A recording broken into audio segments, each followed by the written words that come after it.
Приветствую, друзья! В компании Maona, похоже, решили подобрать под себя весь сегмент качественных и относительно недорогих USB-микрофонов. Сегодня мы говорим о младшем их игровом решении Maona Gamer Wave, которое является продолжением, можно сказать, культовой линейки микрофонов DM, но с ориентацией на геймеров.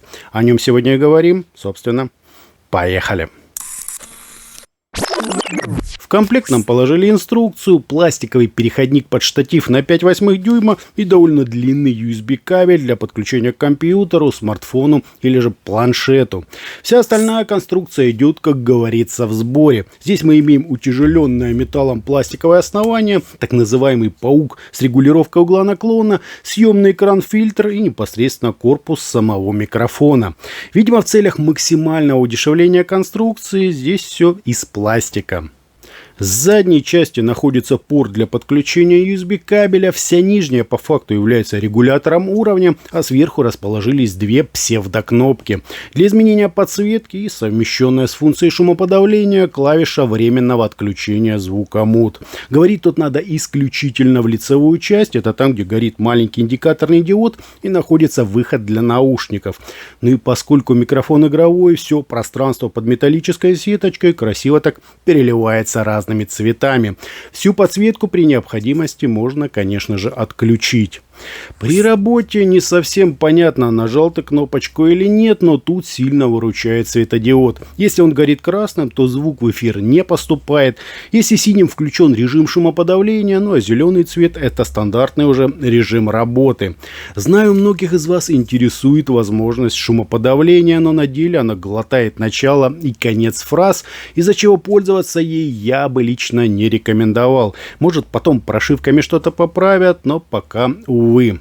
На штативы установить, конечно же, можно, это плюс, ну и качество записи, как всегда, отменное, с отличной артикуляцией, выразительностью и низким уровнем собственных шумов. На замерах он был примерно минус 54 дБ. В минусы бы я отнес только отсутствие поддержки приложения Maona Link. Спросил об этом у производителя, они заверили, что поддержки не будет, так как это ультрабюджетное решение. Вот тут действительно жаль, одни только лимитер с компрессором чего стоят. Звук девайс пишет в качестве до 24 бит 48 кГц, даже при максимальной чувствительности перегруза нет, а средний уровень составляет минус 6 дБ. По поводу направленности здесь классическая кардиоида, значит лучше всего давится то, что находится непосредственно за микрофоном.